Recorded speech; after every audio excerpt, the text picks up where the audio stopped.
I study a lot but forget everything. Hello, welcome to my channel. This is Vaishali and I am a UPSC mentor from past 8 years. Welcome to our channel Revision का अड्डा, Revise, Rise and Succeed. Most of you people have faced this problem. बहुत सारा पढ़ते हैं, पूरा chapter एक बार में finish कर देते हैं, but after 7 days, 5 days, 6 days मुझे कुछ भी याद नहीं रहता. So this is not a problem of only you, this is a common problem. कभी ऐसा हुआ है कि पूरा एक सब्जेक्ट खत्म कर लिया? ये जब भी हम हमारे सामने बुक खुली होती है तो वी फील वेरी हैप्पी, सामने दिखता है तो लगता है हाँ मुझे याद है, but when we close the book उसके बाद हम क्वेश्चंस को करने की कोशिश करते हैं, कोई भी टॉपिक है उसको याद करने की कोशिश करते हैं, वी फील ब्लैंक. तो ऐसा हमारे साथ ही नहीं है, बहुत सारे लोग ऐसे हैं जो ये प्रॉब्लम को फेस करते हैं. So I am here to tell you that this is not a problem of memory, this is a problem of your strategy, this is a problem of how you are lacking in a revision. अगर हम बात करें कि जो भी चीजें हम पढ़ते हैं वो हम भूल क्यों जाते हैं विद इन अ वीक और सो, तो एक साइंटिस्ट ने रिसर्च किया था, he is a psychologist, he propose a forgetting curve.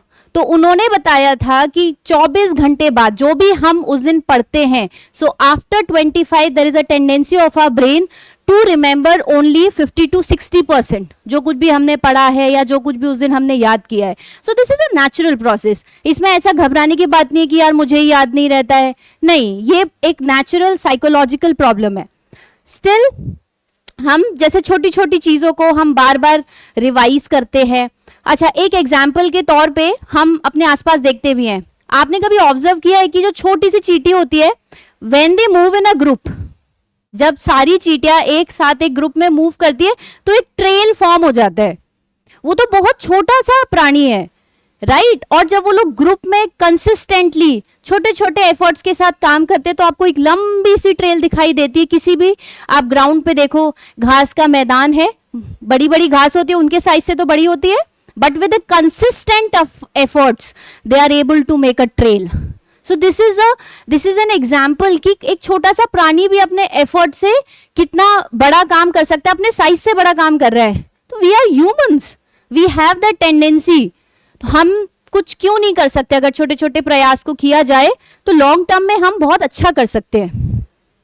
Reading once is studying, reading multiple times strategically is preparation. Strategy matters. एक बार आज पढ़ लिया, उसके बाद हमने क्या सोचा, पहले पूरा टॉपिक खत्म कर लेते हैं, पूरा चैप्टर खत्म कर लेते हैं. उस चैप्टर को खत्म करने में 10 दिन लग गए. 10 दिन खत्म होने के बाद 11वें दिन जब मैंने उस पहले पेज को पलट के देखा, आई एम ब्लैंक, मुझे तो कुछ भी याद नहीं है. ऐसा हुआ ना? तो इसीलिए बाद में ना करके जो चीज मैंने आज ही पढ़ी है, मेरी कोशिश यही रहनी चाहिए कि at the end of the day और बिगिनिंग ऑफ अनदर डे, चाहे मैं 10 मिनट निकालूं, पर मुझे रिवाइज करना है. आपको अपनी जो प्रिपरेशन है उसको स्ट्रेटेजाइज करना है. तो ये प्रॉब्लम बहुत सारे स्टूडेंट्स में भी, like when I teach my students, they ask me, they share this problem with me कि हम पढ़ तो बहुत सारा लेते लेकिन नहीं हो पाता है. वहां पे भी बहुत सारी कमियां हैं that I will be discussing. ये देखिए, यूजुअली हमारे ब्रेन में क्या होता है, हिपोकैम्पस, एमिगडाला, ये 2 पार्ट होते हैं. इनका जो कॉम्बिनेशन होता है, जैसे मैंने अभी चींटियों वाला एग्जांपल दिया, एक चींटी जाएगी, दूसरी जाएगी, तीसरी जाएगी, इस तरीके से जब बहुत सारी मल्टीपल नंबर्स में वो हो जाएगी, आगे आगे जाएंगी तो वो ट्रेल दिखना शुरू हो जाएगा. Same way this hippocampus and amygdala जो हमारे ब्रेन का हिस्सा है वो उसी तरीके से काम करते हैं. इसीलिए बोला जाता है रिवाइज रिवाइज रिवाइज रिवाइज. किसी भी टॉपर से पूछोगे, किसी भी एक्सपीरियंस्ड टीचर से पूछोगे जिसको 20-25 साल हो चुके हैं पढ़ाते पढ़ाते, या किसी ने भी अपने प्रोसेस में जब तैयारी की है तो उसने क्या सीखा, तो सब आपको यही बताएंगे, थोड़ा थोड़ा करो, मल्टीपल टाइम्स करो, बिल्कुल उसी तरीके से. तो ये जो आपका हिपोकैम्पस है उसका काम क्या होता है, मैंने सपोज अभी कुछ पढ़ा, वो रिटेन रहा, जैसा कि अभी मैंने प्रीवियस स्लाइड में बताया कि सिर्फ 50 to 60% जो है मेमोरी बचती है. तो हिपोकैम्पस वो शॉर्ट टर्म मेमोरी वाला होता है. वो कौन सी मूवी आई थी, गजनी मूवी आई थी, उसमें अगर आपको याद होगा Aamir Khan, he had a like this problem of short memory. तो he used to write things on a piece of paper or there was something on his body as well just to remind him of the things that he is forgetting. तो वो काम ना hippocampus का होता है. तो hippocampus उसको short term के लिए स्टोर करता है. जब हम किसी चीज को रिवाइज करेंगे, बार बार देखेंगे, तो वो चीज जो है आपके एमिगडेला को इम्पैक्ट करेगी. एमिगडेला जो होता है वो हमारा इमोशनल पार्ट होता है हमारे ब्रेन का. उसमें क्या हुआ, जैसे मैंने कुछ पढ़ा वो तो स्टोर हो गया हिपोकैम्पस में फॉर द शॉर्ट टाइम. फिर मैंने ना उस चीज को, जैसे मैंने आपको बोला, या तो शाम को रिवाइज कर लो या अगले दिन सुबह रिवाइज कर लो. मॉर्निंग में when I looked at that sheet, the notes that I prepared, तो ना एमिगडेला को समझ आ गया ये कुछ इंपॉर्टेंट है, इसने ना दोबारा देखा है तो समथिंग इज इंपॉर्टेंट. तो वो चीज जो है एमिगडेला में ना एक ट्रिगर का काम करेगी और वो हमारे ब्रेन में बताएगी दिस इज इंपॉर्टेंट, इसको मार्क करना है, ये इंपॉर्टेंट है. तो एमिगडेला ने मार्क कर लिया. फिर आप तीसरे दिन, चौथे दिन, यूजुअली जो साइकिल होती है वो पहला, पांचवा, सातवां, 11वां और 21 इस तरीके से होती है. तो आप first day, third day, fifth day, seventh day, 11th and 21st day, जब आप इस तरीके की साइकिल को पूरा कर लेते हो रिवीजन में, तो वो बिल्कुल फिक्स हो जाता है. राइट तो ये वाला काम जो होता है वो एमिगडेला का होता है. तो कौन सी चीज इंपॉर्टेंट है, किसको मुझे लंबे समय के लिए याद रखना है, वो एमिगडेला का काम होता है. तो जैसे जो एंड्स का ट्रेल मेकिंग प्रोसेस होता है, बिल्कुल उसी तरीके से आप बार बार सेम चीज को पढ़ोगे, देखोगे, मल्टीपल टाइम्स देखोगे, अपनी स्ट्रैटेजी को चेंज करोगे, तो वो कहीं ना कहीं परमानेंटली उसमें फिक्स हो जाएगा. अब मैं बार बार क्यों बोल रही हूँ कि वो फिक्स हो जाएगा, कि क्या होता है कि जैसे अभी हमारे एग्जाम आया था यूपीएससी का, so many UPSC aspirants who are listening, तो दे मस्ट बी नोइंग कि पेपर किस लेवल का आया था. Paper was not that difficult, paper was lengthy. तो उसमें क्या होता है, एक हमारा एग्जाम टेम्परामेंट होता है कि आपको एग्जाम में डील कैसे करना है, how you have to maintain your calm and compose. Right तो वही चीज है कि जब एमिगडेला में कोई चीज परमानेंटली फिक्स हो जाती है, उसको पता है ये इंपॉर्टेंट है, तो एग्जाम में अगर हूबहू वो स्टेटमेंट, वो वर्ड नहीं आया है, अगर उसका कुछ एनालिटिकल पार्ट आया है, then also will be able to figure out the correct statement. क्योंकि जो हमारा एक नॉलेज है जो हमारे ब्रेन में स्टोर हो चुका है, वो हमें कहीं ना कहीं एलिमिनेट करने में हेल्प करता है. तो इसीलिए हमको जो अपनी प्रिपरेशन है उसको एक तरीके से स्ट्रेटेजाइज करना है. तो उसकी जब ये दोनों एक साथ काम करते हैं, ये देख रहे हैं आप, you have to study, you are giving information to your brain and then you are revising, you are repeating. तो इस तरीके का जो एक इनका कनेक्शन होता है हिपोकैम्पस से एमिगडेला का, वो और स्ट्रेंथन हो जाता है.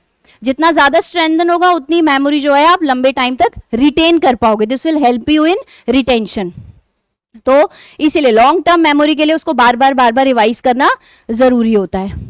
अब हम लोग जो रिवीजन में जो सभी कॉमन मिस्टेक्स करते हैं, तो वो मैं कुछ यहाँ पे डिस्कस करूंगी. जैसे passive reading like when I started preparing, तो उसमें क्या करते हैं, जैसे पहला पेज हमने नोट्स बनाया, तो when we start revising it, तो पहला पेज लेके बैठे रहते हैं जस्ट कि अगर उसको सिर्फ देखने से वो स्टोर होता है या नहीं. No, this is one of the common mistake. Passive reading में एक और चीज हम करते हैं, जैसे शुरुआती में जब हम लोग स्कूल वगैरह में थे, लाइक 11th-12th क्लास में, then we went for our graduation, उस टाइम हमें बताया जाता था चीजों को हाईलाइट करो जो इंपॉर्टेंट चीज है. तो क्या होता है, when we start highlighting it, तो पहले अलग पेन से करते हैं, फिर ये बताया जाता है कि अब इसमें से भी जो थोड़ा सा और इंपॉर्टेंट है उसको दूसरे पेन से करो, फिर तीसरी रीडिंग में तीसरे कलर से करो. तो किताब पूरी रंग बिरंगी हो जाती है, और जब पेपर होता है ना, उस समय हमें ही समझ नहीं आता कि ये हमने असल में किया क्यों था, क्योंकि हमने एक या दो बार करके उसको छोड़ दिया. वी डिडंट पे एनी अटेंशन आफ्टर दैट, क्योंकि सिलेबस इतना वास्ट है, दिमाग में ये आता है अरे इसी को रिवाइज करते रहेंगे, सिलेबस कैसे पूरा होगा. राइट तो कहीं ना कहीं हम ये गलती भी करते हैं.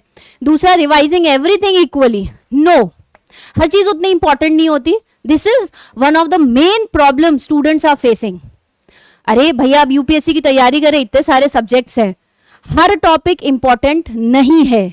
इसीलिए जब आप गाइडेंस प्रोग्राम्स में जाते हैं, वहां आपको बताया जाता है पहले तो भाई PYQs उठा लो, सिलेबस उठा लो, उनके टर्म्स को देखो, कौन से टर्म से मल्टीपल टाइम्स बार बार रिपीटेडली कौन सी थीम्स पूछी जा रही हैं, उन पे फोकस करो.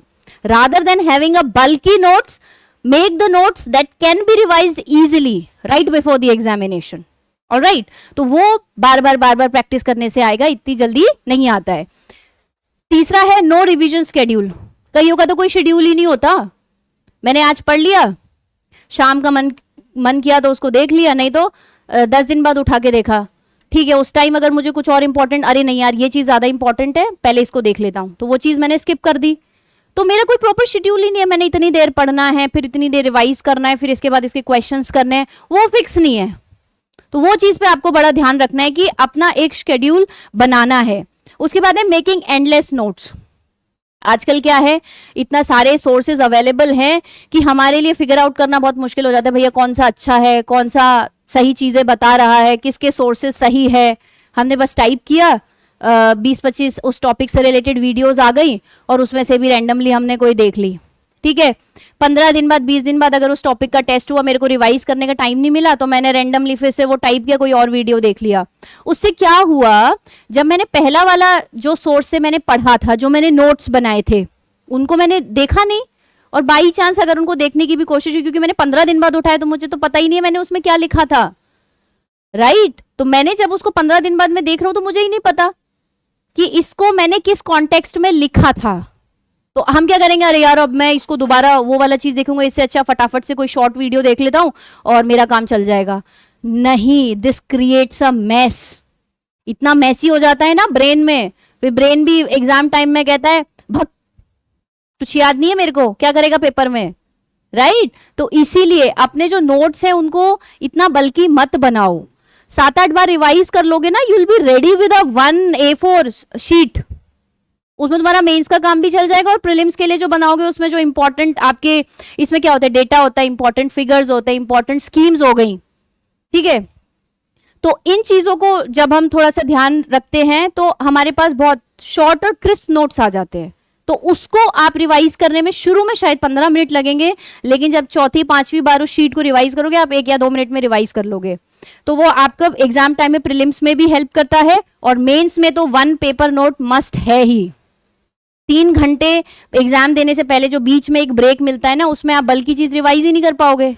तो वो आपके लिए मस्ट है, छोटे छोटे से क्रिस्प नोट्स बनाना, ताकि जितनी भी इंपॉर्टेंट चीजें लास्ट टाइम पे मैंने क्विजेस से या मैंने जो टेस्ट सीरीज से सॉल्व करी है, जो इंपॉर्टेंट चीजें उसमें से फिगर आउट करी, मैं लास्ट टाइम पे रिवाइज कर पाऊं, ताकि मैं उसको पेपर में रेप्लिकेट कर पाऊं, राइट। तो एक पूरी स्ट्रैटेजी से हमको एग्जाम की तैयारी करनी है।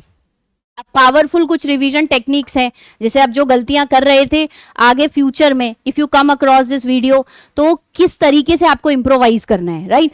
तो the first one is active recall. Active recall में हम क्या करेंगे, जैसे मैंने आज कोई क्लास अटेंड करी, ठीक है, साथ के साथ नोट्स बना लिए, या फिर मुझे अगर प्रिंटेड PDF मेरे पास है तो मैं उसको लेक्चर देखने के बाद में मैंने उसको गो थ्रू किया। अब मैं करूंगा active recall, like after 5-10 minutes एक शीट लूंगा मैं, उस शीट में आई राइट, अच्छा ये था, उसके बाद ये था, ये था, ये था, इस तरीके से आपने लिख लिया। लिखने के बाद जब जहां से आपने पढ़ा ना उसके पास जाओगे ना, तब देखोगे कि कहां पे क्या मिसिंग है। ये तो बहुत इंपॉर्टेंट पॉइंट था, ये मैंने मिस कर दिया, उसको लिखो आप दूसरे पेन से, वहीं उसी शीट में लिखो, उसको हाईलाइट नहीं करना है, उसको लिखना है। क्यों? क्योंकि जैसा अभी ब्रेन का पाथवे का मैंने बताया, जिस चीज को सुनोगे, उसी को देखोगे, उसी को लिखोगे, तो उसका रिटेंशन के जो चांसेस है दैट विल इंक्रीज, ठीक है। तो इसीलिए उसको दूसरे पेन से लिखो। दूसरे पेन से भी मैं इसीलिए बोल रही हूं क्योंकि जब दूसरी बारी उस शीट को उठाओगे तो तुमको पता चल जाएगा ये चीज मुझे याद नहीं आई थी, तो इसको मुझे थोड़ा सा इसको ज्यादा एफर्ट्स देने हैं इसको याद करने में, ठीक है। वो आपका हो गया एक्टिव रिकॉल। दूसरा फेमेंट टेक्निक। फेमेंट टेक्निक में क्या होता है, ये जैसे मैंने कुछ पढ़ा और अगर मेरे घर में कोई छोटा भाई बहन है या सपोज मेरी मम्मी है, तो उनको एज अ चाइल्ड कंसिडर करते हुए, एज अ स्टूडेंट कंसिडर करते हुए मैं बता दूंगी कि मैंने ना ये स्कीम आज पढ़ी थी, स्कीम में ऐसा होता है, ये सेंट्रल गवर्नमेंट की है, ये इतना 60-40% इसका रेशियो है, ये वाली जो मिनिस्ट्री है ये इसको टारगेट कर रही है, ऐसे ऐसे करके मैं बता दूंगी। उसके बाद में मैं then I go with the notes, उसमें मैं देखूंगी कि अच्छा इसमें ये चीज मुझसे मिस हो गई, ये भी इंपॉर्टेंट है, तो उसको फिर मुझे पता चल जाएगा ये इंपॉर्टेंट है। तो अगर मैंने अपने जो भी दूसरे शॉर्ट नोट्स बनाए उसमें मैं उसको थोड़ा सा हाईलाइट कर लूंगी, स्टार मार्क कर दूं कि मैं ये भूल रही थी, मुझे इसको याद रखना है, ठीक है। फिर उसके बाद आता है माइंड मैप्स। माइंड मैप्स में क्या होता है कि जैसे सपोज कोई भी जैसे अभी आप लोगों ने देखा होगा ये डाउरी वाला, अभी नोएडा में जो डेथ हुई थी, तो उसमें जैसे सपोज डाउरी का कोई टॉपिक है, तो अब हम इसमें माइंड मैप्स क्या बनाएंगे। माइंड मैप्स बेसिकली आपका एक तरीके से फ्लो चार्ट जैसा होता है, उसमें आपके कॉजेज, उसके कॉन्सिक्वेंसेस, चैलेंजेस, वे फॉरवर्ड और आप जो कंक्लूड करोगे वो सारी चीज ना एक शीट पे आ जाती है। तो आपको ना बाद में मतलब बस उसको स्कैन करना होता है एग्जाम से पहले, ऐसी आपको माइंड मैप्स प्रिपेयर करने होते हैं। ठीक है, तो डाउरी वाले में क्या है, पेट्रियार्कल सोसाइटी वाली चीजें हैं। ठीक है, लोगों में अभी अवेयरनेस नहीं है, स्टेटस सिंबल दिखाना रहता है, तो ऑल दीज आर कॉजेज। ठीक है, तो इन कॉजेज को एक जगह मेंशन करो। कॉजेज के बाद में इससे क्या इम्पैक्ट हो रहा है, ठीक है, उसके रेपरकशंस क्या हैं वो मेंशन करो। क्या हो रहा है कि जो फीमेल्स है they have to lose their life, they are facing the mental load, mental health, right, and that ultimately make them to do suicide or make their life in mental asylums. There are many such cases. ठीक है, death के cases तो आ ही रहे हैं। उसके अलावा फिर आप देखोगे अगर हम इनको सुधारना भी चाहते हैं तो हमारे इंडिया में इंडियन गवर्नमेंट ने कौन से स्टेप्स लिए हैं, तो वो आप यहाँ एक वर्ड इस तरीके से लिख दोगे। फिर इनको इम्पोज करने के लिए जो गवर्नमेंट ने स्टेप्स लिए हैं, इनको अप्लाई करने के लिए, इम्प्लीकेट करने के लिए चैलेंजेस क्या आ रहे हैं।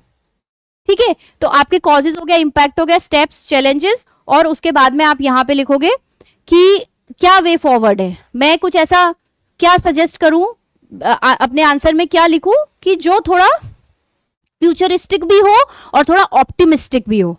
ठीक है, ऐसे वेग सा कुछ भी नहीं लिखना। अभी मैं बोल दूं कि अगले साल जो इंडिया का जो टॉप मोस्ट, अभी टॉप 5 पे चल रही है कि टॉप पे आने का जो है वो अगले साल पूरा हो जाएगा इंडिया का टॉप रिच कंट्रीज में, तो which is not possible. I know कि एक साल में तो पॉसिबल ही नहीं, it will take lot of time.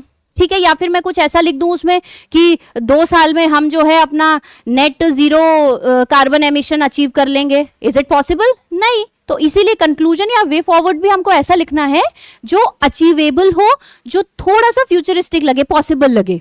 तो ये इस तरीके से आपको जो है माइंड मैप्स बनाने हैं, तो ये आपको एग्जाम से पहले रिवाइज करने में बहुत अच्छी हेल्प करेंगे। फिर है PYQs, ऑल्दो ये एक रिवीजन टेक्निक में I have mentioned it on the 4th point, लेकिन डिपेंडिंग ऑन जब भी हम किसी भी एग्जाम की तैयारी करते हैं, beat UPSC, beat defence exam, beat SSC, any exam, अगर हम 11th-12th के नीट IIT की बात भी करें तो भी PYQs form the most important part.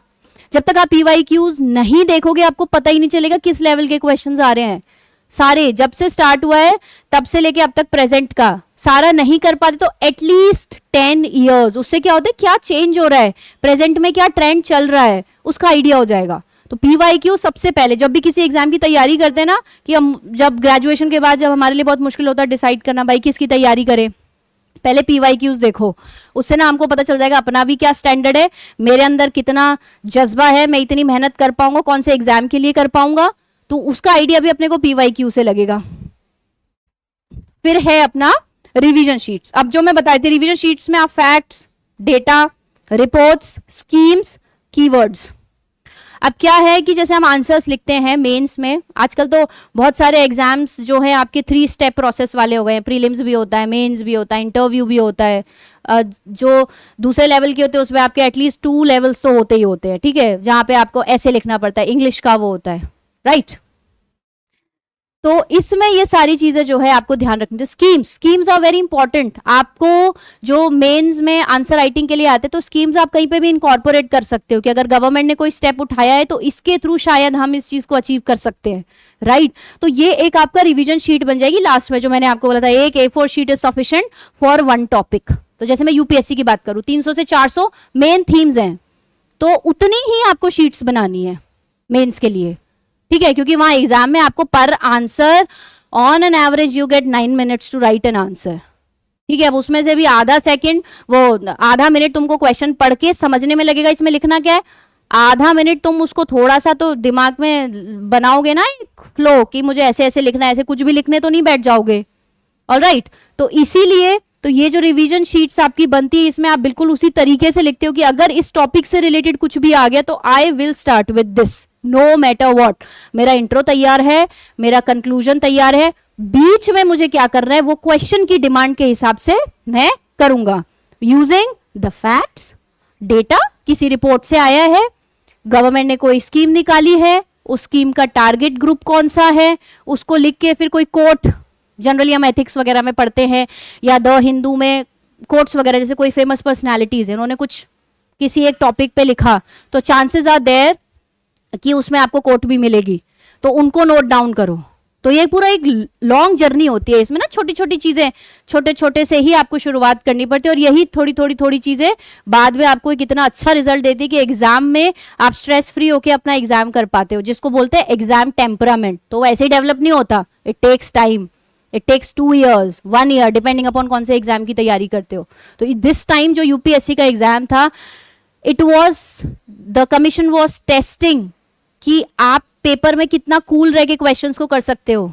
हाँ, ये जरूर था, जैसे हर बार 6 से 7 क्वेश्चन मुश्किल आते हैं, इस बार 15-16 क्वेश्चन मुश्किल थे, ठीक है। लेकिन जो मेजर डिफिकल्टी लेवल था, that was due to lengthy questions बहुत लेंदी थे, क्वेश्चंस लेंदी प्लस उनके स्टेटमेंट लेंदी, फिर उनको पढ़ने के बाद में you have to figure out the correct answer, right. तो ऐसे 7-8 क्वेश्चन थे जिसकी वजह से उसकी जो लेंथ थी वो बढ़ गई और उसका डिफिकल्टी लेवल बढ़ गया, ठीक है। तो वहां पे भी आपको जो काम कंपोजर है वो अपना खोना नहीं है, वो भी इसी से ही आएगा कि आपने कितना स्ट्रेटेजिकली चीजों को पढ़ा है, राइट।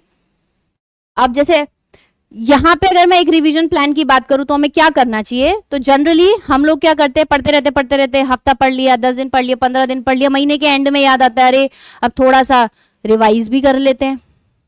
भैया उसको रिवाइज करने बैठोगे, जो तुमने 28 दिनों में पढ़ा है, क्या 2-3 दिन में पूरा रिवाइज कर पाओगे? जो 28 दिन में पढ़ा है उसके लिए तुम्हारे पास अब समय आया है, तो जो तुम अगले महीने पढ़ोगे उसको कब रिवाइज करोगे?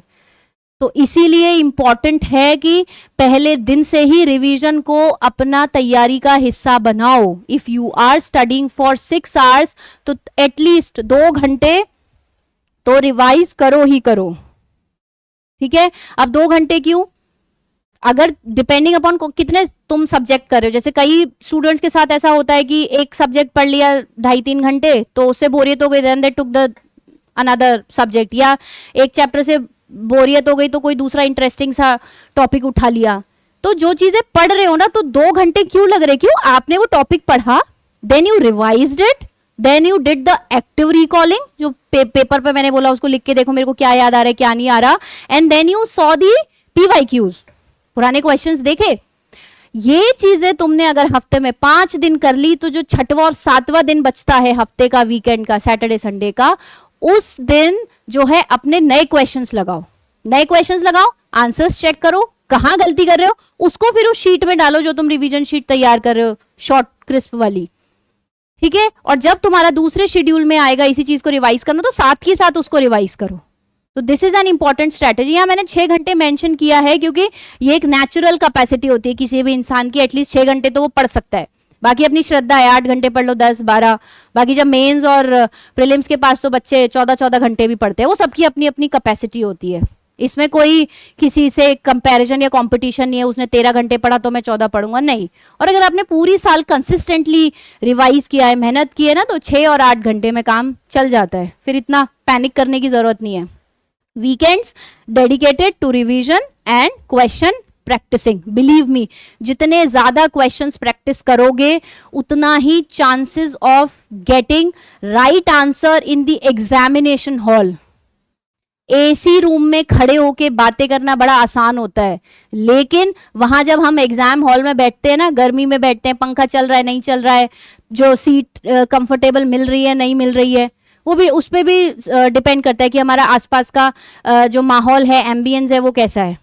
तो वहां पे सबसे ज्यादा काम आता है आपने अपने दिमाग पे कितना काम किया है, ठीक है। आपका जो एंड्योरेंस है वो कितना है, वो बहुत मैटर करता है। तो इसीलिए अपने आप को शुरू से ही तैयार करके रखो कि उस टेस्ट में कैसा भी लेवल आ सकता है। और इस बार तो यूपीएससी ने प्रूव कर दिया कि भाई एंड्योरेंस भी देखा उसने आपका, मेहनत तो थी ही, मेहनत के अलावा एंड्योरेंस भी देख लिया। तो यहाँ पे ये चीजें थोड़ा ध्यान रखना जरूरी है। तो आज जो मैंने डिस्कस किया कि कहाँ प्रॉब्लम है, कहाँ पे आप उसको थोड़ा सा अपने ऊपर काम करके उसको सुधार सकते हो, तो ये हमारा जो है पहला एपिसोड था रिवाइज एंड राइज का। तो इसी तरीके से हम फ्यूचर में भी आपके लिए वीडियोस लेके आएंगे, एंड देन सब्जेक्ट वाइज किस सब्जेक्ट में किस टॉपिक के हिसाब से आपको कैसे रिवाइज करना है, how you have to make the notes, ठीक है। तो वो चीजें भी आपको हम अगली क्लास में जो है उससे इंट्रोड्यूस करवाएंगे। अब यहाँ पे आपने क्या करना है, those who all are listening to me, क्योंकि ये चीज मैंने उस the channel that I have started is based on the queries, the problems that my students have discussed with me, कि उनको रिवीजन में प्रॉब्लम आ रही है, वहां पे पैनिक हो जाते हैं एग्जामिनेशन हॉल में, स्ट्रेस में चीजें भूल जाते हैं, ठीक है, चाहे कितना भी रिवीजन कर रखा हो। तो every student has a different problem, सबका घर का माहौल अलग है, सबका अपब्रिंगिंग अलग तरीके से हुई है, ठीक है, सबका सोर्स अलग है, सबकी स्ट्रैटेजी अलग है। तो उस चीज को ध्यान में रखते हुए आई मेड दिस वीडियो। अभी फ्यूचर में ऐसे ही और वीडियोस आएंगे। तो अभी आपके लिए क्या है कि आप लोगों के लिए क्या चैलेंजेस है, आप फैक्ट्स को भूल रहे हो, आपके पास टाइम की कमी है, या आपका सिलेबस पूरा नहीं हो पाया है। तो इनमें से कौन से ऐसे रीजंस है जिसकी वजह से आप एग्जाम में अच्छे से परफॉर्म नहीं कर पाते हो, ठीक है। ये कुछ मेजर रीजंस मुझे लगे। बाकी अपार्ट फ्रॉम दिस आपके अपने जो और परेशानियां हैं वो भी आप कमेंट में बता सकते हैं, सो दैट हम आपके हिसाब से भी आगे के जो वीडियोस लेके आएंगे वो आपके काम आएंगे। जो भी हमारा नेक्स्ट एपिसोड होगा उसकी इंफॉर्मेशन आपको दे दी जाएगी। And please do join us in the next episode also, और अपनी जो रिवीजन स्ट्रैटेजी है उसको बहुत बेहतर करिए। एक चीज याद रखिएगा, अगर रिवीजन नहीं करोगे तो रिटेंशन नहीं होगा, रिटेंशन नहीं होगा तो एग्जामिनेशन में सक्सेस नहीं मिलेगा, राइट। तो इसी चीज को ध्यान में रखते हुए good by two all, thank you for joining me, and please do join us in the next video as well. Thank you.